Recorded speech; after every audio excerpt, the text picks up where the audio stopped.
Como les explicaba entonces, tenemos nosotros aquí nuestras entradas, tenemos nuestras funciones de mapeo y nuestra lista y de salida.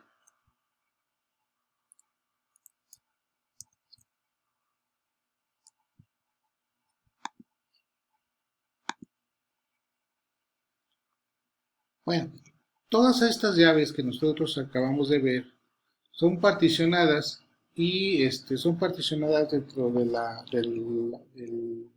del lado de lo que es el mapeador, solo si el particionador está presente y la salida del particionador deberá de ser ordenada de acuerdo a los atributos de las llaves y del tamaño del mapper, del mapeador.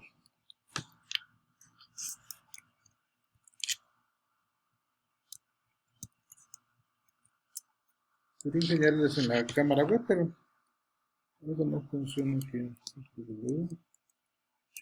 Bueno, no importa. Como ustedes se fijaron en la reducción, bueno, ya que tengo las llaves, que son los diferentes subtotales, entonces lo que vamos a hacer nosotros es hacer la fase de reducción. Esto se hace de acuerdo a la lista de entrada, se hace la ejecución, se hace la reducción para tener un valor de salida. En el ejemplo que nosotros habíamos realizado, déjenme ver cómo puedo hacer que se vea la pantalla.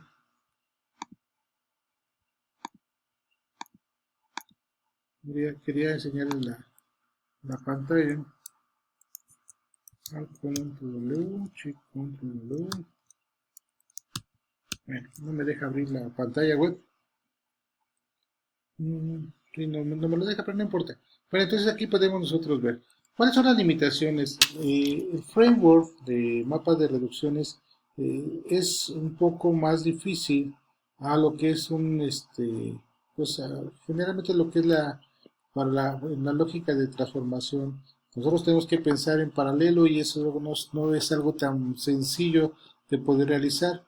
En este caso, nosotros los datos que son solicitados o que son consultados o generados en consulta son ineficientes en forma distribuida, no son datos no son indexados y a lo mejor, bueno, en relación a los que fueron creados en una base de datos con bases indexados, esa es la única característica.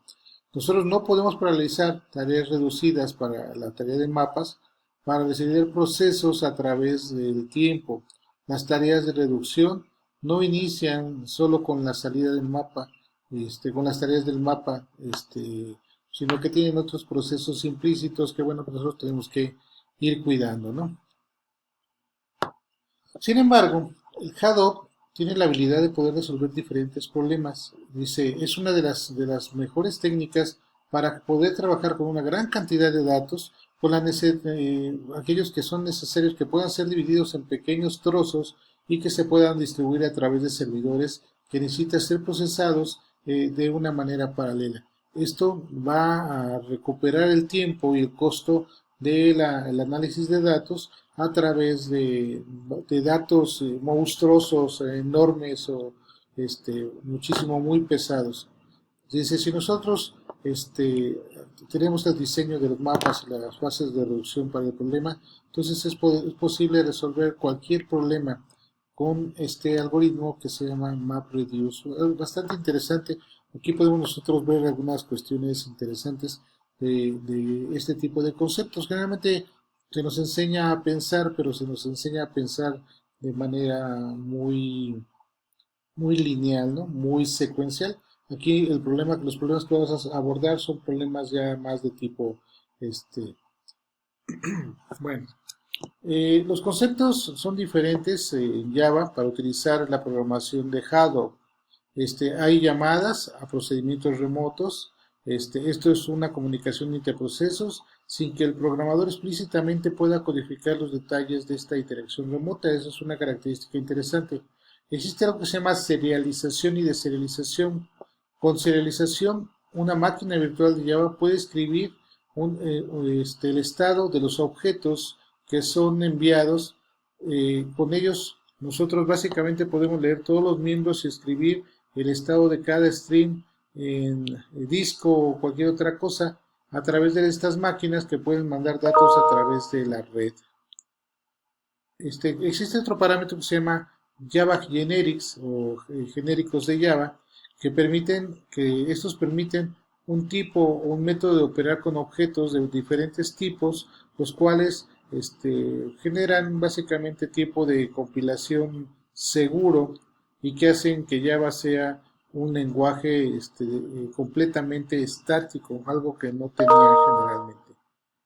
Eh, la- los diferentes conceptos de Java se utilizan en la programación de hardware, es muy importante.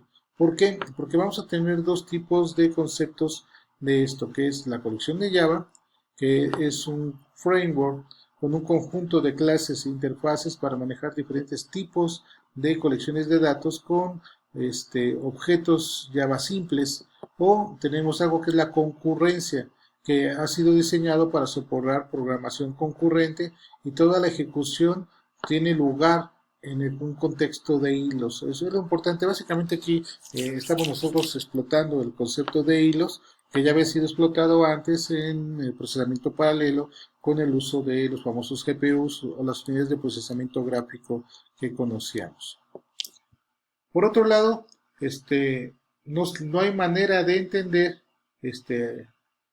hay manera de entender cómo trabaja básicamente los objetos. Entonces tenemos que aprender aquí cómo se manejan los objetos en MapReduce. Debemos de aprender cómo decidir el número de mapas en MapReduce, cómo decidir el número de reducciones en MapReduce y aprender cómo es el flujo de datos en MapReduce y además cómo se ve una terminología o cómo se explica una terminología de MapReduce utilizando Hadoop.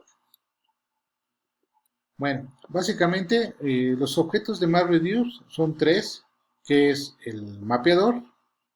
El mapeador inicia las operaciones de MapReduce y manda los datos de entradas a través de cada una de las piezas. Es un sistema de distribución, básicamente es un mapeador, un distribuidor que vendría siendo básicamente el equivalente en español. Para cada pieza se emitirá un valor de llave para que va a contribuir precisamente en los valores de salida. El reductor, que es como tal, que acepta llaves agrupadas de ciertos datos y las junta, las conjunta, las suma, las multiplica, las va, puede hacer clasificaciones incluso para poder generar un solo valor de datos. Trabaja con diferentes grupos de valores. Y el driver, que en este caso es el archivo principal, atención, el archivo principal, que es el que trabaja con todo el proceso de reducción. Nosotros en nuestro curso que tuvimos la vez pasada, hablamos precisamente de lo que era el plan maestro. Básicamente el driver es un término en inglés precisamente para manejarnos a esto, el plan maestro. Es el responsable de construir la configuración de cada trabajo y que será enviado a cada clúster de Hadoop. La reducción del mapa inicializa llamando esta función principal para la clase del driver. Recuerden ustedes que este es el mapa. Al final los conceptos siguen siendo los mismos, que es el plan maestro, la reducción y la distribución de trabajo. Solamente aquí vamos a tener un plan maestro, driver, reductor, reducer y el distribuidor de procesos que sería el mapper, para que quede claro.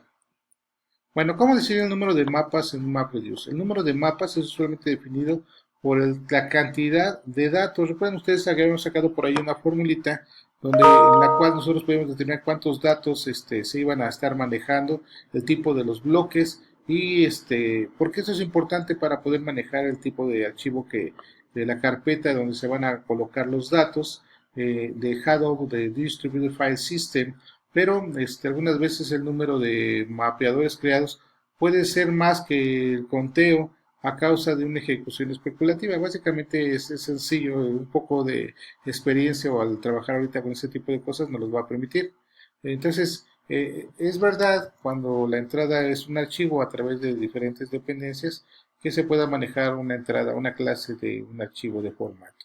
En el caso de la aplicación de interfaz de aplicación API de Hadoop, vamos a tener algo que era el getMapTags, que es el famoso rank que nosotros habíamos establecido en clase.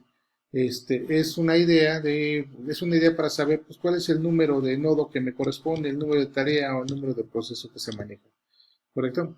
Bueno, dice, ¿cómo decidir el número de reductores en el MapReduce? Bueno, pues un número de reductores son creados con base a la entrada del mapeador o del distribuidor. Nosotros podemos colocar un número de reductores a través, en tiempo real, a través de el comando MapReduce, utilizando la opción "-d", eso lo vamos a ver más adelante, mediante "-d", MapRev, reduce tags en el número de tareas que vamos a utilizar, con el número que básicamente nosotros queramos. Básicamente, si nosotros lo queremos programar, pues vamos a utilizar una instrucción que es la configuración setNum reduce tags, que es un valor de tipo entero. Bueno, ¿cómo tenemos nosotros aquí básicamente esto?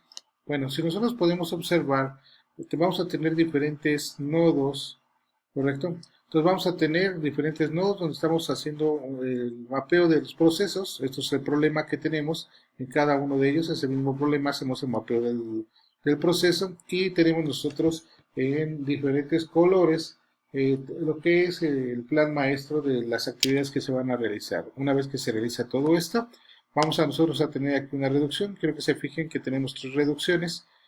De este nodo a este nodo se manda un valor, de este nodo a este nodo se manda un valor, y de este nodo a este nodo se manda un valor. Entonces tenemos 3 reducciones de 3 problemas específicos. Un problema que está corriendo en 2 nodos aquí de color rojo, 2 amarillos, 1 azul, pero al final tenemos todos los mismos del mismo tipo, no importando qué es lo que se esté manejando.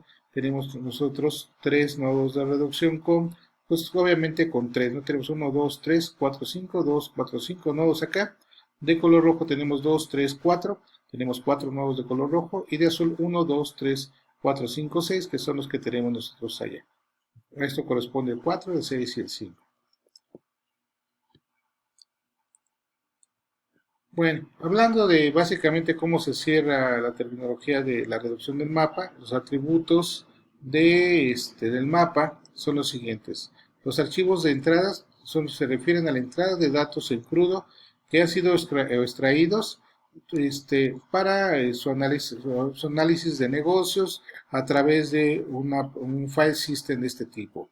El input format es una clase Java que procesa los archivos de entrada para obtener un texto en cada línea a través de los diferentes contenidos, y el mapa y la entrada particionada es una clase que se utiliza para poder configurar el tamaño del atributo.